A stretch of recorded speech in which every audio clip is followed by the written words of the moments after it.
नमस्कार मंडळी. आजचा भाग ना खूप छान आहे. मलाच तो खूप आवडला. आई बाबा नसलेल्या मुलांना काका काकूंचं प्रेम मिळत असलं तरी त्यांच्या मनात एक पोकळी आहे. पोरकेपणाची भावना तशीच आहे. त्यात त्यांची मुलगी सई एकुलती एक आहे. अचानकच सगळ्याच बाबतीत आई बाबांचं प्रेम लाड शेअर झाल्यामुळे तिची सुद्धा कधीतरी चिडचिड होणारच आहे. भावंड एकाच वयाची असली तर ती कितीही मोठी झाली तरीही कशावरूनही भांडतील. टीव्हीच्या रिमोटपासून घरातल्या कामांपर्यंत. आज घरी असाच एक प्रसंग घडणार आहे. पण त्यात काका काकू कुणाची बाजू घेतील? मुलांना कसं समजावतील? काका काकू त्या दोन मुलांच्या बाबतीत उणीव भरून काढायचा प्रयत्न करतायत. पण मुलांना असं वाटतंय की आईबाबांसारखं ते प्रेम आपल्यावर करू शकत नाही. हे घर आपलं नाही, हे आपले आईबाबा नाही. त्यामुळे हक्काचं असं इथे आपलं काहीच नाही. ना इथल्या वस्तू ना व्यक्ती. त्यात त्यांचे आईबाबा अगदीच शांत होते. त्यामुळे काकाची अथॉरिटी त्यांना झेपतच नाहीये. अमित आक्रमक होतोय आणि तेजस घाबरून जातोय. काही वेळेस सई आणि तेजसचं वागणं लहान मुलांसारखं वाटू शकतं, पण ते तेवढंच स्वाभाविक आहे. कारण सई एकुलती एक आहे, तेजस धाकटा आणि त्यात त्याच्या बाबांचा लाडका. त्याचं विचार बोलणं सगळंच निरागस आहे. शेखर सुद्धा मुलांसाठी बदलायचा प्रयत्न करतोय, पण त्याचा मूळचा स्वभावच चिडका असल्यामुळे त्याचा राग उफाळून बाहेर येतोच आहे. यात परिस्थिती छान हँडल करते ती शर्वरी काकू. सगळ्या पात्रांना त्यांच्या परिस्थितीनुसार आणि स्वभावानुसार न्याय देताना मी माझे 100% देऊन कथा आणि संवाद लिहिले आहेत. पण म्हणून ती परिपूर्ण असेलच असं नाही. तुमचा दृष्टिकोन निश्चितच वेगळा असू शकतो. या आधीसुद्धा बऱ्याचदा मी हे म्हटलंय. एखादी व्यक्तिरेखा लिहिताना त्याचे संवाद आपल्याला पटले नसतील किंवा व्याकरणाच्या दृष्टीने काही चुका झाल्या असतील तर आपणही त्या तेवढ्याच खुल्या मनाने स्वीकाराल एवढी किमान अपेक्षा आहे. बाकी ज्यांना कथा संवाद आवडतायत, पात्र आपलीशी वाटतायत, त्यांनी भरभरून कमेंटमधून त्यांचं प्रेम व्यक्त केलेलंच आहे. सगळ्यांनाच मनापासून धन्यवाद. आई बाबा नसलेल्या दोन मुलांची ही कथा आहे. आपल्या आईबाबांसारखं प्रेम जगात कुणीच करू शकत नाही हे सत्य आहे. आणि आपल्यावर प्रेम करणारी माणसं फार कमी असतात हेही तेवढंच खरं आहे. या भागातून काही समजण्यासारखं असेल तर इतकंच समजून घेऊया. आपल्या आईबाबांना, आपल्यावर प्रेम करणाऱ्या माणसांना आत्ता या क्षणीच प्रेम द्या, वेळ द्या. कारण ते गेल्यानंतर तो मायेचा स्पर्श कधीच वाट्याला येत नाही. उरतात त्या फक्त त्यांच्या आठवणी. आणि त्यावेळेस मी त्यांच्यासोबत असायला हवं होतं, वेळ घालवायला हवा होता, वेळ काढून त्यांच्याशी बोलायला हवं होतं, ही जाणीव. पण जाणीव म्हणजे सत्य नाही. जाणीव म्हणजे अनुभवसुद्धा नाही. ती फक्त असते मनाला झुलवत ठेवणारी एक टोचणी. आज गोष्टीचा भाग ऐकताना डोळ्यात पाणी येईल कदाचित तुमच्या. आणि एका प्रश्नाचं उत्तर जरूर मागेल. आजचा माझा वेळ मला कुणासोबत घालवायचा आहे? कुणाशी 2 मिनिटं तरी फोनवर बोलायचं आहे? कुणाबरोबर भांडण मिटवून टाकायचं आहे? कारण त्यांच्या पश्चात नंतर होणाऱ्या नुसत्या जाणीवेपेक्षा तुमचं त्यांच्यासमोर त्यांच्यासाठी काढलेले 2 गोड शब्द, 4 क्षण तुमचं नातं एका वेगळ्याच उंचीवर घेऊन जाईल. आपल्या वाटेकडे डोळे लावून बसणाऱ्या त्या व्यक्तींचे डोळे बंद व्हायच्या आधी आपण डोळे उघडूया, नाही का? त्याच सगळ्या इमोशन्सनी आजचा भाग ऐकूया. चला करूया सुरुवात. थोडं तुझं थोडं माझं, कादंबरी भाग 9. लेखन आणि सादरीकरण मंजिरी कारेकर. तेजसने काकूकडे पाहिलं आणि बोलायला सुरुवात केली. अगं काकू, ती विंडशीटरवाली मुलगी हीच आहे. मला म्हणत होती विंडशीटर शेखर सरांकडे पाठवू का? मी कितीतरी वेळा नको म्हटलं ग, पण माझ्या मागेच लागली ती. मग मी तिला म्हटलं सरांकडे पाठवू नका, माझ्या दादाकडे पाठवा. ते सगळं ऐकून काकूला आता धक्काच बसला होता. तिने पुढे विचारलं, अरे पण मग शेकहँड कशाला करत होतास? अगं तिने मला विचारलं, तू इथे कशाला आलास? ऑफिस जॉईन करणार आहेस की काय? मी म्हटलं नाही, ट्रॅव्हल टुरिझमचा कोर्स करणार आहे. त्याच्यासाठी ती ऑल द बेस्ट म्हणाली, शेकहँड केलं. आता तिने हात पुढे केल्यावर मलाही हात पुढे करणं भागच आहे ना काकू. हात पुढे केला नसता तर तिचा इन्सल्ट झाल्यासारखं वाटलं असतं तिला. एखाद्या मुलीशी असं कसं वागायचं? म्हणून केलं मी ही शेकहँड. आणि नेमके काका तिथे आले. तो म्हणाला. तेजू, आज थोडक्यासाठी बचावलास तू. आज जर विंडशीटरचं हे प्रकरण बाहेर पडलं असतं तर त्या दिवशी तू यांच्याशी खोटं बोललास हे ह्यांना समजलं असतं आणि मग तिकडेच ते भडकले असते. तुझा फोन नंबर वगैरे घेतला नाही ना तिने? काकूने काळजीने विचारलं. नाही. बरं झालं तुम्ही तेव्हाच आलात, त्यामुळे फार काही बोलणं झालं नाही नंतर. आणि आता असंही मी ऑफिसला सारखा सारखा कुठे जाणार आहे ग. फक्त ही सगळी भानगड आता संध्याकाळी दादाला समजून सांगायला हवी, नाहीतर काकांसमोर तो भलतंच काहीतरी बोलून जाईल. अवनी विंडशीटर त्यालाच आणून देणार आहे ना? तेजस म्हणाला. हो, अमूला समजावून सांग सगळं. आणि हे बघ, काळजी करू नकोस. त्यातूनही यांना काही कळलं तर पाहू काय करायचं ते. एवढं काही घाबरून जायचं नाही यांना. वैतागतच काकू म्हणाली. काकू, तू आहेस म्हणून एवढी भीती वाटत नाही मला काकांची, खरंच सांगतो. काकूने त्याचा हात हातात घेतला. पण मला सांग तेजू, मगाशी एकदम रडायला काय रे झालं? आई बाबांची आठवण आली? ती तर येतच राहणार रे, पण आम्ही पण खूप प्रेम करतो तुमच्यावर. काका चिडतात, रागावतात, मान्य आहे, पण ते तुमच्या भल्यासाठी. त्यांचंही तुमच्यावर प्रेम आहेच रे. तेजसने काकूचा हात घट्ट धरला. हो काकू, तुम्हा दोघांचं आमच्यावर प्रेम आहे, माहिती आहे मला. आज काका माझ्याशी बोलत असताना माझे बाबाच माझ्याशी बोलतायत असं मला वाटत होतं. पण आता पुन्हा नाही रडणार मी, तो म्हणाला. काकूने त्याचा हात थोपटला. बरं चल, आपण उसाचा रस घेऊन जाऊ. त्यांनी मग ऑटो थांबवली, थंडगार उसाचा रस घेतला आणि मग ते घरी आले. आज तेजस खूप खुश होता. त्याला जसं पाहिजे होतं तसंच करिअर त्याला आता निवडता येणार होतं. काय रे तेजू, चौकशी करून आलास? सईने विचारलं. हो, मला पाहिजे ना तसाच कोर्स आहे सई हा, तेजस म्हणाला. फर्स्ट क्लास वगैरे हवा अशी काही अट नाही ना? तिने विचारलं. 55% हवेत, तो म्हणाला. तेवढे मिळतील तुला ना? तिने विचारलं. मिळाल्या तर हवे, तो म्हणाला. पण नाही मिळाले तर? मग काय करणार? तिने त्याला घाबरवूनच टाकलं. मग काय होईल ते माहीत नाही मला, तो म्हणाला. काही होत नसतं रे, मिळतील तुला. आणि नाही मिळाले तरी एवढं काही नाही, थोडी फी जास्त भरावी लागते, बाकी काही होत नाही, ती बिनधास्तपणे म्हणाली. मला पण रिझल्टचं खरं टेन्शन आलंय. पुढच्या आठवड्यात रिझल्ट आहे, माहिती आहे ना? जर आपल्या दोघांना फर्स्ट क्लास मिळाला तर आपण तुझी पार्टी डेझर्ट हॉटेलमध्ये करू आणि माझी गोकुळमध्ये, ती म्हणाली. रिझल्टचं फार बोलू नकोस ग, मग टेन्शन यायला लागतं मला, तेजस म्हणाला. मला पण तर टेन्शन येतच आहे. फर्स्ट क्लास मिळाला नाही तर मग काही खरं नाही माझं, सई म्हणाली. का? तुझ्या MBAच्या कोर्ससाठी पण फर्स्ट क्लास हवाय की काय? त्याने विचारलं. नाही, त्याला 50%च हवे आहेत, पण माझ्या बाबांना फर्स्ट क्लास हवाय, सई म्हणाली. तेजसने मग तिच्याकडे पाहिलं. तशी तू हुशार आहेस सई, मिळतीलच तुला. पण समजा नाही मिळाले तर काका खूप ओरडतील तुला, त्याने विचारून घेतलं. म्हणजे काय? खूपच ओरडतील. काय ग, काय म्हणतील ते? त्याने आणखीन डिटेलमध्ये चौकशी करून घेतली. तेजू, पहिल्यांदा ना ते आपला चष्मा नीट काढून टेबलावर ठेवतील, मग माझा रिझल्ट टेबलावर जोरात आदळतील आणि मग म्हणतील, काय ग हे सई, जराही लाज वगैरे वाटत नाही का ग तुला? संपूर्ण वर्ष मजा करण्यात घालवलंस, साधा फर्स्ट क्लास मिळू नये तुला? वर्षभर काय केलंस तू?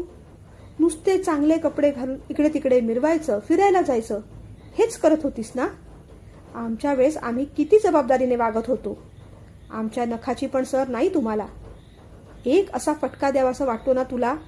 असं म्हणता म्हणताच पाठीवर एक फटका देतील सुद्धा, काही सांगू शकत नाही त्यांचं, सई म्हणाली. ऐकूनच तेजस घाबरला. पण सई, कमी मार्क मिळाले तर आपली काय ग चूक? आपण करायची तेवढी मेहनत करतो ना. एक्झामिनर मार्क देत नाही त्याला आपण तरी काय करणार, तेजसने काळजीने विचारलं. हो ना, पण आमच्या बाबांना कोण समजावणार हे? जाऊ दे, तू कशाला काळजी करतोस, तुला मिळेल फर्स्ट क्लास, ती म्हणाली. नाही ग, आता मला पण टेन्शन येऊ लागलंय, तो घाबरला. तसं सईला हसू आलं. नाही रे तेजू, गंमत केली जरा तुझी. फर्स्ट क्लास मिळाला नाही तर बाबा ओरडतील, पण फटकावणार वगैरे नाही, तसे बरे आहेत ते, नको काळजी करूस. त्यांचं ते बोलणं शरू ऐकतच होती. ती पुढे झाली. सई, किती कळकुटी आहेस ग तू. तो बिचारा आधीच घाबरलेला असतो ह्यांना, कशाला असं बोलून त्याला आणखीन घाबरवतेस ग? आता बाबा तर नाही, पण मी चांगला फटका देईन तुला. आई असं म्हणताच सईला एकदम हसू आलं. सॉरी तेजू, असं म्हणत ती बाहेर पडली. हे बघ तेजू, मिळतील तेवढे मिळतील मार्क. आता त्याचा विचार करत राहू नकोस तू. तुझं प्रॉस्पेक्टस आणलंय ना, जा ते एकदा पुन्हा उघडून पहा, काकू म्हणाली. तेव्हा कुठे तेजसला बरं वाटलं. एक टेन्शन संपलं होतं, पण अजून त्या विंड शीटरचं टेन्शन डोक्यात फिरतच होतं. संध्याकाळी काका आणि दादा घरी आले. शरू, आज अमूच्या आवडीचं काहीतरी खायला कर ग. आज ऑफिसमध्ये खूप छान काम केलं त्याने. शेखरने कौतुक केलं. शर्वरीला पण आनंद झाला. अमित पण थोडासा हसला. काय करू अमू, शिरा करू की खीर करू? काकूने विचारलं. काहीच नको ग काकू, काका उगीच कौतुक करतोय माझं. अमितने काकाकडे पाहून म्हटलं. नाही रे बच्चा, चांगलं काम केलं तर चांगलंच म्हणणार मी, चुकलं तर रागावणारच. आज खरंच छान काम केलंस तू. काकाने कौतुक केलं तसं अमितने पटकन त्याला थँक्यू म्हटलं. काकू अजून तिथेच उभी होती. तिने पुन्हा तोच प्रश्न केला. मग तो म्हणाला, जे सोपं असेल ते कर. बरं म्हणत काकू आत निघून गेली. तेजसला दादाशी बोलायचं होतं. दादा, जरा माझ्या रूममध्ये येतोस का? तुला प्रोस्पेक्टस दाखवायचंय. हां चल तेजू. मग तो त्याला त्याच्या रूममध्ये घेऊन गेला. हलकेच दरवाजा बंद केला. त्याला अवनी आणि विंड शीटरची सगळी स्टोरी सांगितली. अमितला जरा धक्काच बसला. अरे, पण तू अशा अनोळखी मुलीला आपली वस्तू कशी काय रे देऊ शकतोस? जरा वेडाबिडा आहेस की काय तू? अमितने विचारलं. दादा आता जाऊ दे ना. त्यावेळेस मला तिची दया आली. औषधं तिला वेळेवर न्यायची होती. ती भिजत गेली असती तर तिचं सगळं सामान भिजलं असतं, म्हणून दिलं मी. पण काकाला हे सगळं माहीत नाहीये. ती अवनी विंड शीटर तुझ्याकडे देईल. ते तू गपचूप बॅगेत टाक आणि आण घरी.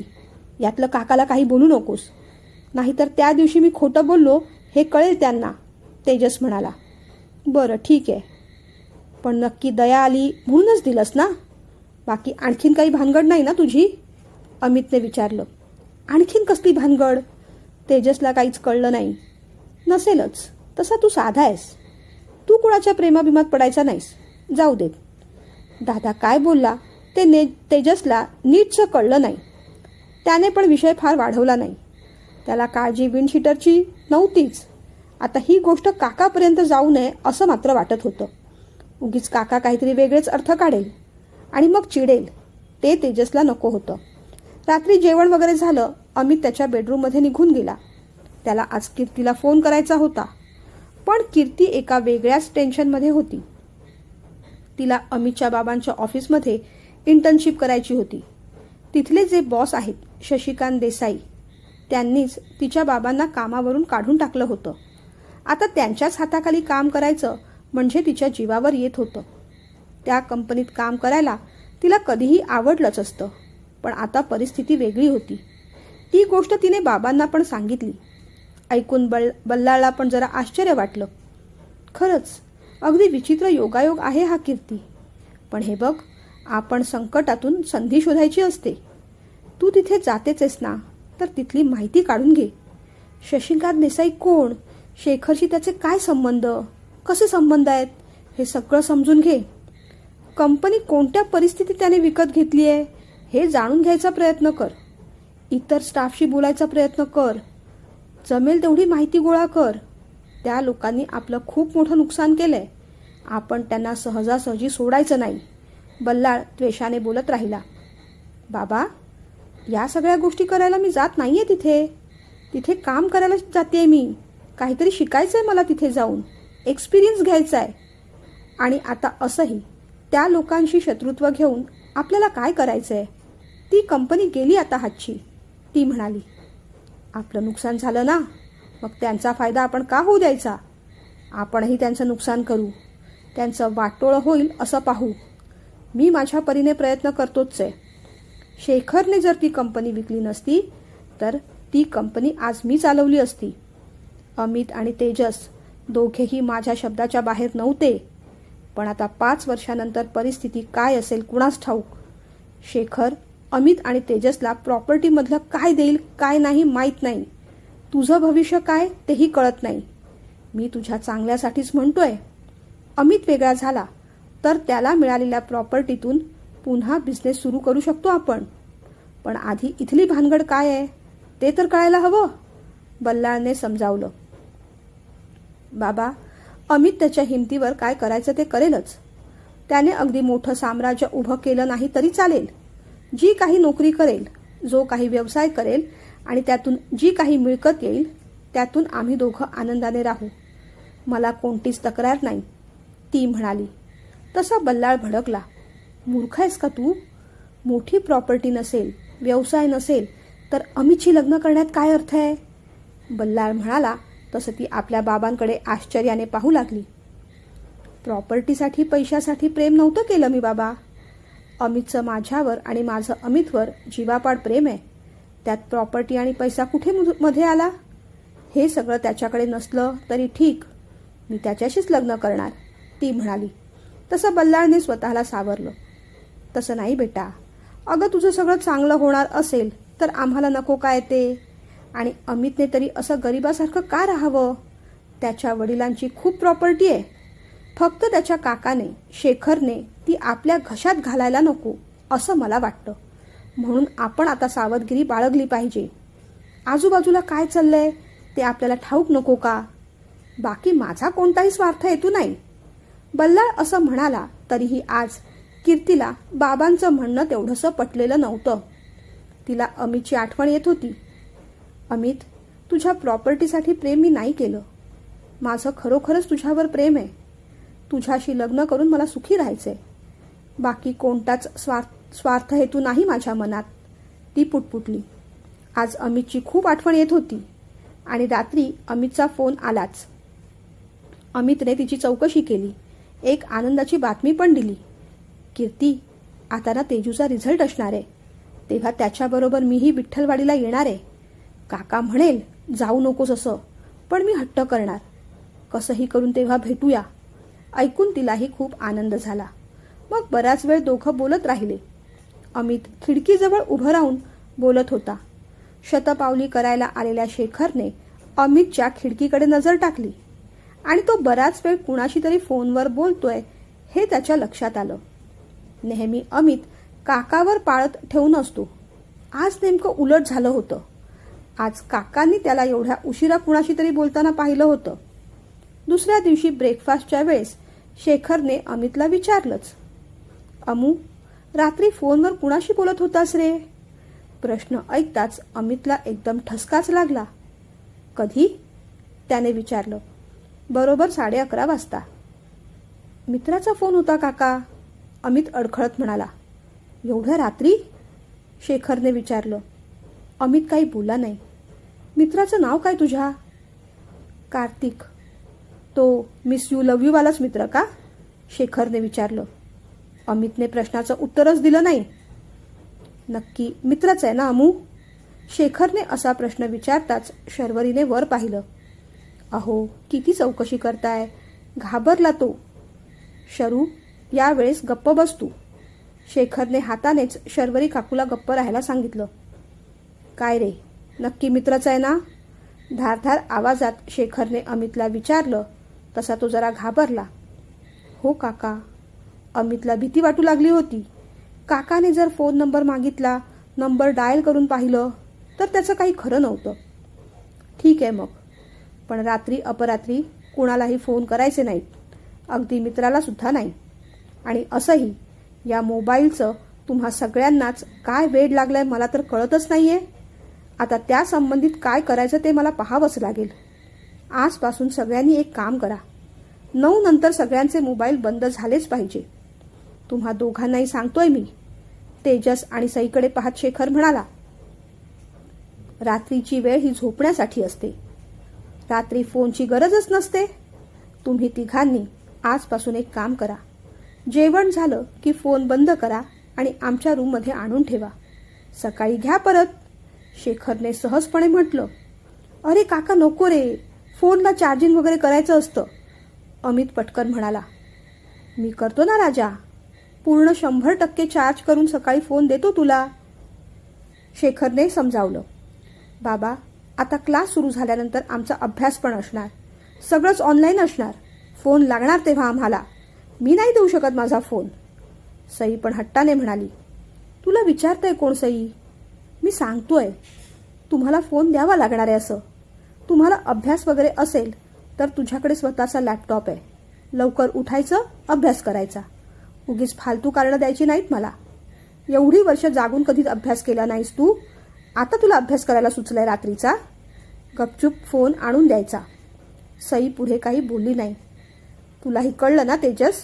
काकाने मग तेजसला विचारलं. हो काका, 9ला का? तुम्ही म्हणत असाल तर मी 7 वाजताच देऊन टाकतो फोन. मला काय करायचं आहे? तो बिचारा घाबरून बोलून गेला. त्याचं बोलणं ऐकून सगळ्यांना एकदमच हसू आलं. ठीक आहे, मग आजपासून जेवण झाल्यानंतर फोन बंद करायचा आणि आमच्या कस्टडीमध्ये द्यायचा. शरू, आपल्या बेडरूममध्ये एक बास्केट ठेवून दे. रात्री या तिघांचे फोन तिथेच असायला हवेत, शेखर म्हणाला. अलीकडे मुलांचं फोनचं वेळ वाढलेलंच होतं. त्या गोष्टीमुळे शर्वरी पण खुश झाली. पण मुलांचा चेहरा पडला पाहून ती म्हणाली, अहो, अगदी 9 वाजता नको, 10 वाजता आणून द्यायची परवानगी द्या त्यांना. प्रत्येक कंडिशनला सब कंडिशन असतेच तुझी शरू, शेखर घाईघाईने म्हणाला. अहो मग काय झालं? शापाला उशाप असतो की नाही? मग इकडे कंडिशनला सब कंडिशन का असू नये? आजकालची मुलं आहेत ती मोबाईलशिवाय राहतच नाही. दुसरे कसले छंद नाही त्यांना. मोबाईलचं व्यसन जडलंय, पण ते हळूहळू सोडवायला हवं. सुरुवातीला 10 करू, मग 9 करू, ती समजुतीने म्हणाली. मुलांना पण बरं वाटलं. शेखरला पण तिचं म्हणणं पटलं. बरं, 10 तर 10, पण 10 वाजता सगळ्यांचे फोन आलेच पाहिजेत हां. सई आणि तेजसला तेवढी काळजी नव्हती. अमितला मात्र टेन्शन येऊ लागलं. फोन स्विच ऑफ करून द्यायचा, पण चुकून जर काकाने फोन उघडला, कार्तिक कोण म्हणून नंबर लावून पाहिला तर काय करायचं? एवढं सगळं तो करेल असं वाटत नाही, पण त्याला आज शंका आली एवढं मात्र नक्की. आता अधिकच काळजी घ्यायला हवी. कीर्तीला पण आज संध्याकाळी सांगून टाकायला हवं.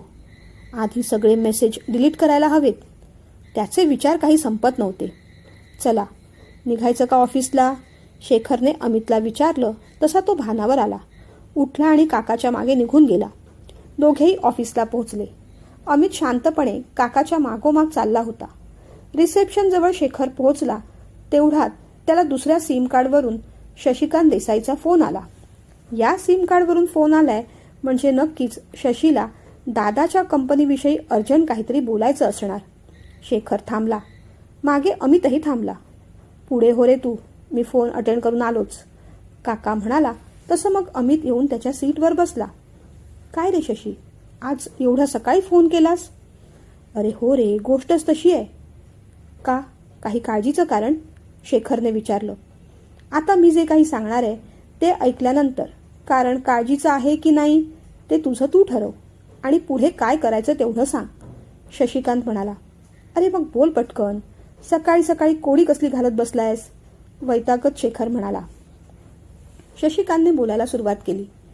अरे, युनिव्हर्सल एक्सपोर्ट इम्पोर्ट इन्स्टिट्यूट आहे ना, तिथून काही विद्यार्थ्यांना 2 महिन्यासाठी आपल्या कंपनीत म्हणजे तुझ्या दादाच्या कंपनीत इंटर्नशिपसाठी ठेवायची रिक्वेस्ट त्यांनी केली आहे. प्रसादने कंपनीच्या जुन्या स्टाफना विचारलं तर ते म्हणाले प्रत्येक वर्षी 2-4 मुलं अशी येतात आणि जातात, त्यात रिस्क अशी काही नाही, शशी म्हणाला. हां, मग येऊ देत, काय हरकत आहे? त्यांना पेमेंट करावा लागतो का? असेल तर ठीक आहे रे, करून टाक, शेखर म्हणाला. अरे पैशाचा मुद्दा नाही शेखर, त्या 2 विद्यार्थ्यांपैकी एक बल्लाळची मुलगी आहे. अर्थात प्रसादला हे माहीत नव्हतं. त्याने सिलेक्शन लेटर देऊन टाकलंय, पण नाव वाचल्यावर मलाच जरा टेन्शन येऊ लागलं. नेमकं हिचंच सिलेक्शन इथे कसं झालं? यात बल्लाळचा काही हात नसेल ना असं वाटलं.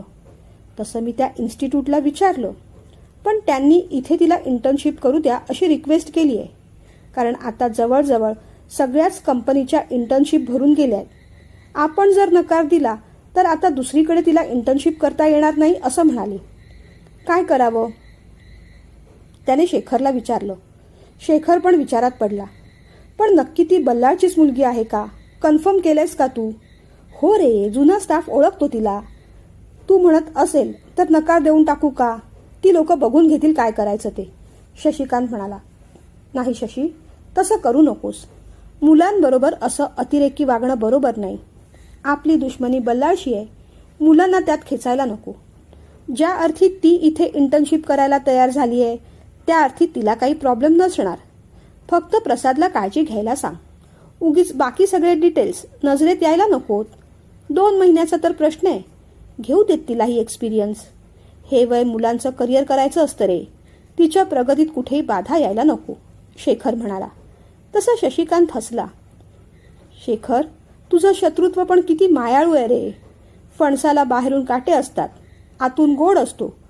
पण तुझं कसं आहे ना, तुला काटे आहेत, पण त्या 2 काट्यांच्या मध्ये सुद्धा मधाचाच पाझर फुटतो.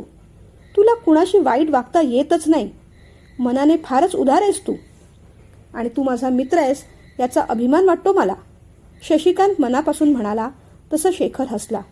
बरं, आता फार काही बोलत नाही, उगाच तिकडच्या कंपनीचा विषय आता नको, शशिकांत म्हणाला. शेखर आत शिरला. अमित पण आत आला होता. त्याने लॅपटॉप उघडलं. तेवढ्यात त्याला मागून कुणीतरी हाक मारली. Good morning. त्याने वळून मागे पाहिलं. अवनी होती. गुड मॉर्निंग, तो सहजपणे म्हणाला. तुम्हाला थँक्यू म्हणायचं होतं, ती म्हणाली. कशासाठी, त्याने विचारलं. माझ्या रिपोर्टचा डेटा तुम्ही कम्प्युटरमध्ये फीड करायला तयार झालात ना, त्याच्यासाठी. त्यामुळे माझा बराचसा वेळ वाचतो. वेळेवर घरी जाता येतं. थँक्यू, ती म्हणाली. ठीक आहे, काम आहे ते करायलाच हवं, तो म्हणाला.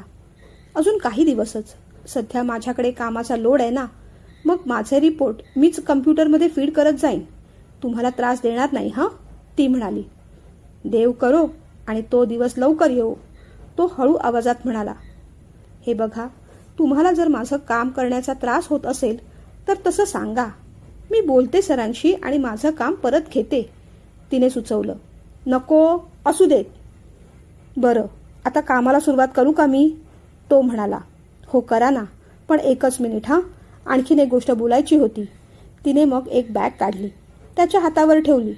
तुमच्या भावाला सुद्धा थँक्यू सांगा. विंडशीटरबद्दल ते बोलले असतील ना तुम्हाला, तिने विचारलं. हो हो हो, तो म्हणाला. त्याने चटकन ती बॅग हातात घेतली आणि आपल्या बॅगेत कोंबली. उगीच काकाने पाहायच्या आधी त्याला हे सगळं काम उरकायचं होतं. तिने त्याच्याबरोबर एक चॉकलेट पण दिलं. हे कशाला, त्याने विचारलं. खरं तर माझी आई म्हणत होती, त्यांनी तुझ्यावर एवढे फेवर केले, एखादा मिठाईचा बॉक्स दे. पण मीच म्हटलं ते फारच फॉर्मल होईल, म्हणून चॉकलेट देते. त्यांना थँक्यू सांगा. खरं तर चॉकलेट वगैरे अमितला घ्यायचं नव्हतं, पण आता उगीच विषय वाढवायला नको, म्हणून तेही त्याने पटकन बॅगेत ढकललं. चटकन सीटवर बसला. कुणी पाहिलं नाही याचं त्याला बरं वाटलं. पण काचेतून शेखरने ते व्यवस्थित पाहिलं होतं. तो फोनवर कुणाशी तरी बोलता बोलताच आत शिरला. सगळ्या स्टाफला गुड मॉर्निंग केलं आणि मग केबिनमध्ये जाऊन बसला. दिवसभराच्या कामाच्या गडबडीत शेखर तर ती गोष्ट विसरून गेला होता. संध्याकाळी अमितने गुपचूप घरी येऊन ते चॉकलेट आणि विंडशीटर तेजसला देऊन टाकलं. चॉकलेट पाहून त्यालाही आश्चर्य वाटलं. काकू पण तिथेच होती. ती म्हणाली, वा तेजू, कर भला हो भला. बघ किती छान मुलगी आहे. नुसतंच विंडशीटर दिलं नाही, बरोबर चॉकलेट पण दिलं. तेजस हसला. त्याने चॉकलेट फोडलं, दादाला, सईला, काकूला दिलं आणि मग शेवटचा तुकडा स्वतः खाल्ला. काकाला पण दिलं असतं, पण चॉकलेट कुणी दिलं असं विचारलं तर काय बोलणार ना, म्हणून त्याला देत नाही हां, तो म्हणाला. तसं काकूला हसू आलं. बरं पण अमू, यांना काही कळलं नाही ना, काकूने विचारलं. नाही नाही, तो तेव्हा बाहेरच होता, अमित म्हणाला. अरे ते कुठेही असले ना तरी त्यांची नजर घारीसारखी सगळ्यांवर असते, म्हणून काळजीने विचारते मी, काकू म्हणाली. तसं असतं ना काकू, तर त्याने लगेचच चौकशी केली असती. दिवसभरात तरी काही बोलला नाही तो. म्हणजे नसेल पाहिलं, म्हणजे नाहीच पाहिलं. तुम्ही निश्चिंत राहा. मिशन विंडशीटर सक्सेसफुल झालेलं आहे, काकूला टाळी देत अमित म्हणाला. तेजस पण मग निश्चिंत झाला. बरं चला आता संध्याकाळचं रुटीन फॉलो करा. काकू, आज टीव्हीवर ना डान्स टॅलेंट शो येणार आहे, मला बघायचं आहे ग तो. आज फिनाले आहे त्याचा. बेस्ट 5 डान्सरचा परफॉर्मन्स असणार आहे, त्यातून एक विनर असणार आहे. बघू ना मी, त्याने विचारलं. अरे तेजा, काहीतरीच काय विचारतोस, असं परक्यासारखं का रे बोलतोस. बघ ना, तुला कोण अडवणार आहे? त्याच्या डोक्यात हलकीशी टपली मारत काकू म्हणाली. अगं तसं नाही, तो 3 तासांचा शो आहे ना म्हणून म्हटलं. अरे 3 तासाचा असू दे, नाहीतर 6 तासांचा. कुणी अडवणार नाही बेटा तुला, शर्वरी म्हणाली. तेवढ्यात सई म्हणाली, मी अडवणार आहे. ए, जास्त लाडात येऊ नकोस हा सई, बघू दे त्याला, शर्वरी ओरडली. नाही आई, आज फेमिनाचा फॅशन शो आहे, तोही रात्रभर चालणार आहे. मला ते पाहायचंय, मी तोच शो पाहणार आहे, ती म्हणाली.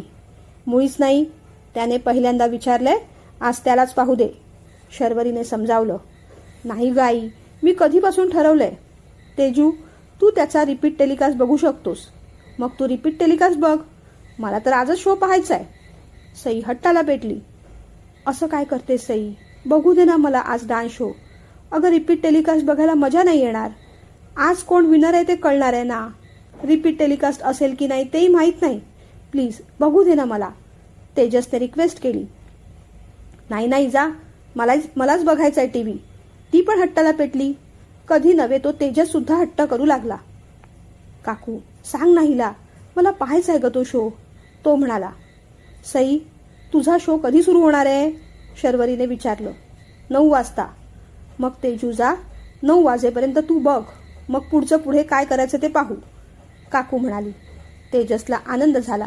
तो गेला आणि त्याने टीव्ही लावला. आवाज बारीक करून ठेवला. पटापट संध्या वगैरे करून घेतली आणि मग तो टीव्ही समोर पत्कल मारून बसला. सईचा जीव नुसता वर खाली होत होता. आज जेवायला पण तो डायनिंग टेबलवर बसलाच नाही, ताट घेऊन टीव्हीच्या समोरच बसला. काय रे तेजू, आज टीव्हीत एवढं काय आहे, शेखरने विचारलं. काका, आज डान्स शो आहे, प्लीज पाहतो ना, एक दिवस पाहतो, तो एवढे कळवळून म्हणाला की शेखरला पण हसू आलं. त्याची दया पण आली. अरे बघ राजा, मी कुठे नको म्हणतोय, काय हवं ते बघ, शेखर हसून म्हणाला. तेवढ्यात सई म्हणाली. तेजू, 8:45 झालेत हा, 9 वाजता मी बघणार हा शो. तेजसने लक्ष दिलं नाही. त्याचं सगळं लक्ष टीव्हीतच होतं. शो इंटरेस्टिंग होत चालला होता. डान्सची त्याला भयंकर आवड होती. योगायोगाने त्या डान्सरपैकी एकाचं नाव तेजस असं होतं आणि तेजस त्या तेजसला सपोर्ट करत होता. तो डान्सर तेजस जिंकावा असं त्याला वाटत होतं. त्यामुळे त्याला वोट करण्यासाठीच्या लाईन्स सुरू झाल्या होत्या. तेजस ते सगळं करत होता. सईने काही गोंधळ घालू नये म्हणून त्याने रिमोट सोफ्याखाली लपवून ठेवला होता. जेवण झालं तसं शर्वरी आणि शेखर त्यांच्या कामासाठी आत निघून गेले. अमितने पण थोडी आवराआवर केली. तोही त्याच्या बेडरूममध्ये निघून गेला. त्याला नेहमीप्रमाणे कीर्तीशी बोलायचं होतं. आजकाल काकाने काय रूल काढलाय, 10च्या आधी मोबाईल त्याच्या रूममध्ये आणून द्यायचा. त्या आधीच आपल्याला सगळी कामं आटपायला हवी.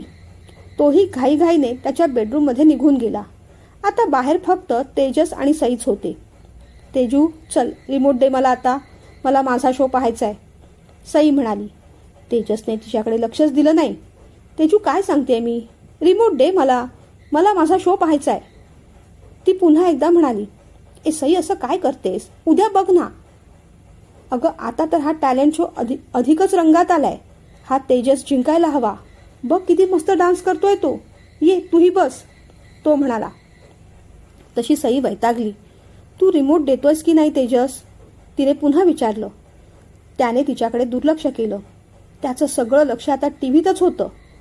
कुठे ठेवलायस तू रिमोट, सईने विचारलं. तेजस काही बोलला नाही. उलट ते जज त्या डान्सर तेजसचं कसं कौतुक करतायत ते ऐकून त्याला फार आनंद होत होता. Yes Tejas, we can do it, तो इथे बसूनच त्याला चिअर करत होता. सईचा पारा चढला. अरे दे ना रिमोट, कुठे ठेवलायस तू, तिने जोरात विचारलं. थांब ना सई, अगं तुझा शो तू उद्या बघ ना, त्याचाही रिपीट टेलिकास्ट येत असेल की. तेजसला आता अजिबात डिस्टर्बन्स नको होता. काय एक एक भारी स्टेप करत होता तो तेजस. त्याच्याकडे पाहत राहावं असंच वाटत होतं. तेजसच्या अंगात स्फुरण चढलं होतं. असं वाटत होतं की आपण उभं राहावं आणि त्याच्यासारख्याच स्टेप्स करून पाहाव्या. बसल्या जागेवरच त्याने हाताच्या मुवमेंट करून पाहिल्या. भारी जमलं त्याला. सईने वैतागत रिमोट इथे तिथे पाहिला. ती सोफ्याचं कवर उचलणार तेवढ्यात तेजसचं तिच्याकडे लक्ष गेलं आणि त्याने चटकन तो रिमोट त्याच्या हातात घेतला. मी नाही देणारा सई, मला बघू दे ना प्लीज, तो कळवळून म्हणाला. पण सई पण आता हट्टालाच पेटली होती. तिला तिचा शो पाहायचा होता. दे म्हणते ना तेजू, दे इथे तो रिमोट. पण रिमोट त्याने अगदी घट्ट दाबून ठेवला होता. एरवी मी काही म्हणतो का ग सई, आज मला पाहायचा आहे हा शो, तो म्हणाला. दोघांचा नुसता गोंधळ, आरडाओरडा चालला होता. शर्वरी, अगं हे काय चाललंय बाहेर, शेखरने विचारलं. अहो आता काय सांगणार, तेजसला डान्स शो पाहायचा आहे आणि सईला फॅशन शो. त्या रिमोटवरून भांडणं चालू आहेत दोघांची. मी सांगते ना, सई पण ना फार हट्टी झाली आहे. हां, कधी कधी तिला एक धपाटा घालावासा वाटतो मला, शर्वरी म्हणाली. आलो मी पाहून, असं म्हणत शेखर उठला. अहो चिडू नका हा फार, आणि हात वगैरे उचलू नका हा, तिने समजावलं. नाही ग, फक्त हूल देऊन आलो, शेखर म्हणाला आणि बाहेर पडला. तेवढ्यात सई जोरात किंचाळली. तेजस, आता तुला मी फटका मारेन हां, दे तो रिमोट. तेजसने तरीही दुर्लक्ष केलं आणि खरोखरच रागाने तिने त्याला जोरात फटका मारला. तेजस पण कळवळला. त्याला राग आला. त्याने गमतीने तिचा पोनी खेचला. ती मुद्दामूनच जास्त जोरात ओरडली आणि तेवढ्यातच शेखर वैतागत बाहेर आला. तेजसने सईचे केस ओढलेले शेखरने पाहिले. बाबांना पाहून सईला आणखीनच जोर चढला. आई ग, बाबा, ह्याने माझे केस खूप जोरात ओढले, खूप दुखतंय मला, केविलवाणा चेहरा करून ती म्हणाली.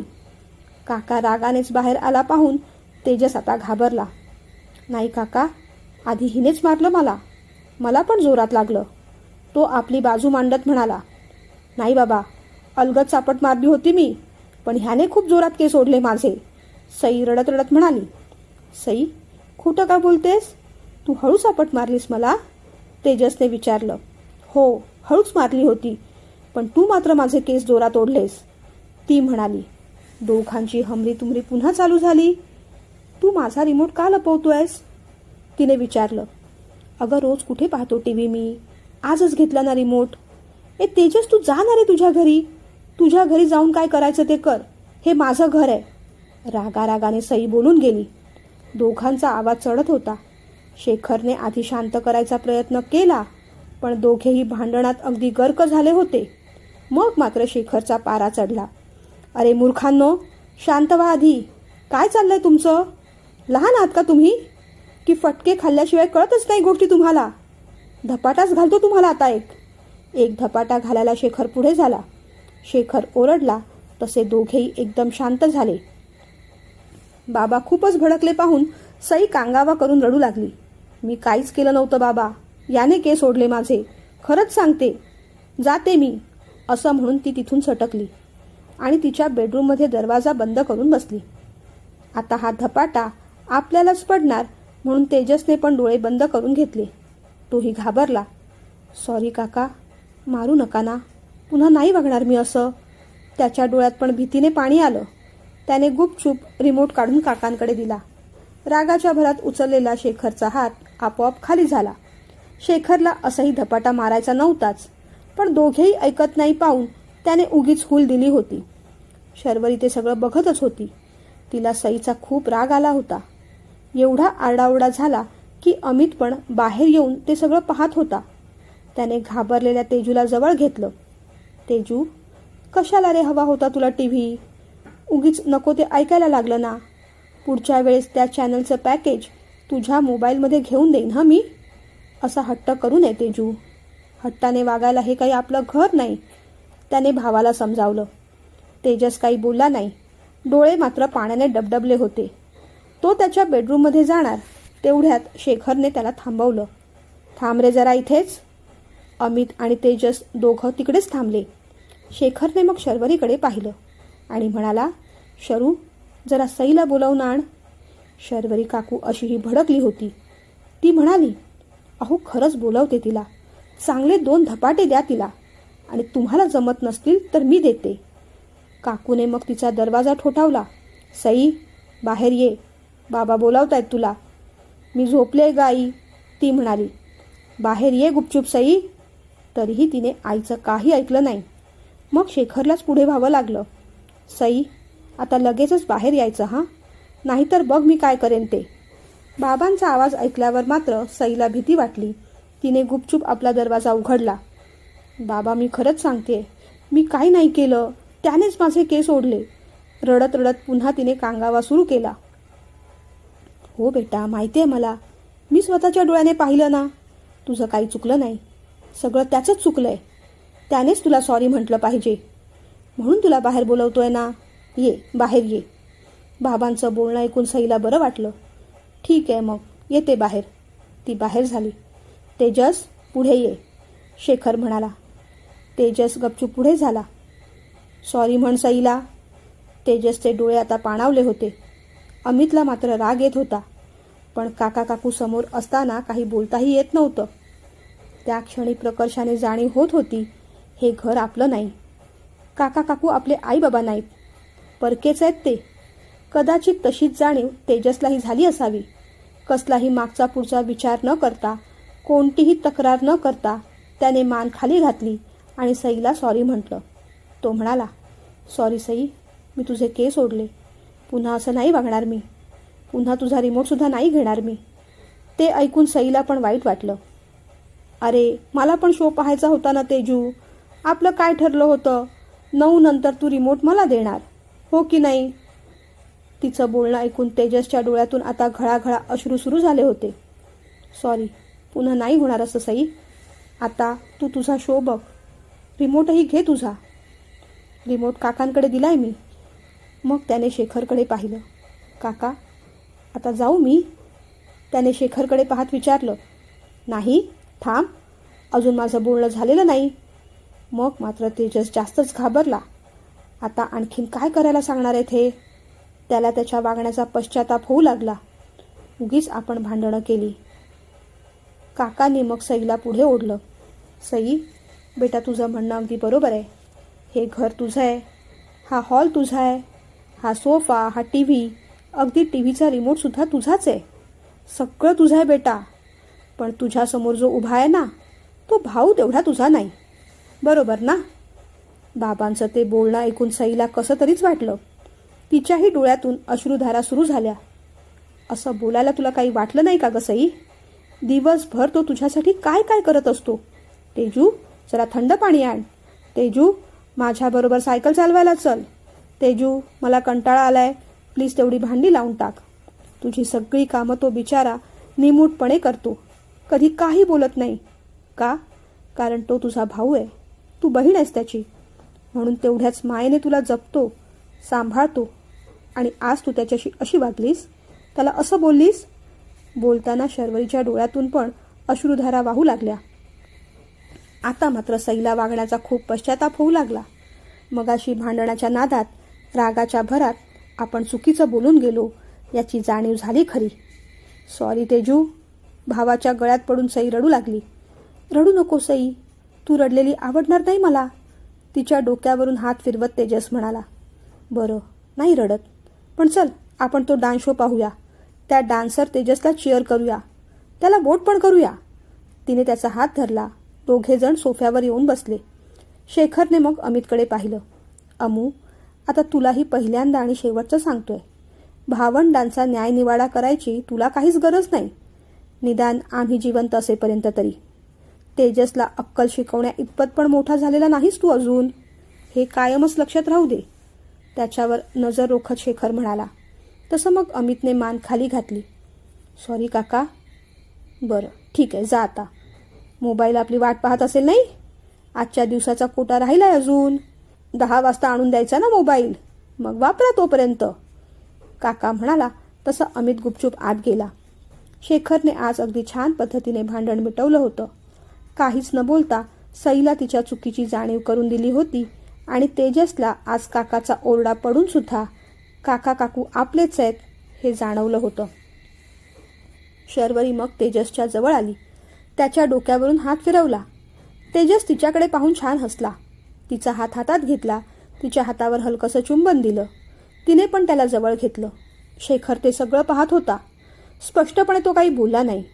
मनातल्या मनात मात्र हलकीशी वाक्य उमटून गेली. बेटा, हे घर तुमचं आहे आणि तुम्ही आमचे. अगदी माझ्या शेवटच्या श्वासापर्यंत मी तुम्हाला अजिबात परक होऊ देणार नाही. काकाने मग तेजसच्या डोक्यावर हात ठेवला सईला हलकीशी टपली मारली आणि तो बेडरूममध्ये निघून गेला. दुसऱ्या दिवशी ब्रेकफास्ट करताना काकाला काहीतरी आठवलं. अरे अमू, काल विचारायचं राहिलं रे. मला सांग, काल अवनीने तुला कसली रे बॅग दिली होती? काय होतं त्या बॅगेत? काकाने प्रश्न विचारताच अमित, तेजस, सई आणि शर्वरी सगळ्यांचेच डोळे मोठे झाले. प्रश्न अमितला विचारला, ठसका मात्र तेजसला लागला. काय रे, तुला काय झालं? शेखरने तेजसला विचारलं. मिरची लागली काका, तेजस म्हणाला. हां अमू, काय विचारलं मी? कसली बॅग होती ती? तेजसला ठसका लागला तेवढ्या गॅपमध्ये अमितने काहीतरी विचार करून ठेवलं होतं. अरे काका, ते माझं विंडशीटर होतं. मी ऑफिसमधून आलो ना, तर चुकून ती बॅग तिच्या डेस्कवर ठेवली होती. ती मला फक्त परत देत होती, अमित म्हणाला. विंडशीटर? ते ऑफिसला कशाला आणलं होतंस तू? येता जाता आपण गाडीने प्रवास करतो, मग त्याची काय गरज होती? काकाने विचारलं. अरे, लंच आवरमध्ये मी राऊंड मारतो ना, मग पाऊस पडला तर लागेल म्हणून ठेवलं होतं. वाटेल ती थाप अमितने मारून टाकली. चल, काहीतरी सांगू नकोस मला. लंच आवर अर्ध्या तासाचा, त्यात तू जेवणार कधी, फिरायला जाणार कधी? अमू, काय ते खरं सांग. आणि बॅग बरोबर तिने चॉकलेट पण दिलं होतं, ते पण पाहिलं मी. ऐकून शर्वरीने आता डोक्याला हात लावून घेतला. काका, खरंच सांगतोय, विंडशीटरच होतं ते. चॉकलेट पण दिलं तिने, पण ते असंच दिलं. ती म्हणाली, मी जास्त चॉकलेट खात नाही म्हणून तुम्ही खा. खरंच सांगतोय, अमित म्हणाला. मला नाही वाटत तसं. काहीतरी गोंधळ आहे. तू तिचं काम करतोस म्हणून ती तसं काही चॉकलेट किंवा भेटवस्तू देते का तुला?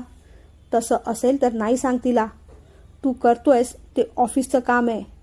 तिच्याकडून अशा पद्धतीचे कोणतेही फेवर घ्यायचे नाहीत. समजतंय तुला? काकाने विचारलं.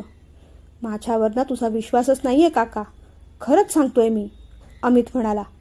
सध्या विश्वास ठेवतोय मी, पण उद्या मला भलतंच काहीतरी कळलं ना अमू, मग तू आहेस आणि मी आहे एवढं लक्षात ठेवायचं, काका म्हणाला. अहो, तुम्ही तरी काय, तो एवढं सांगतोय ना, ठेवा ना विश्वास मग.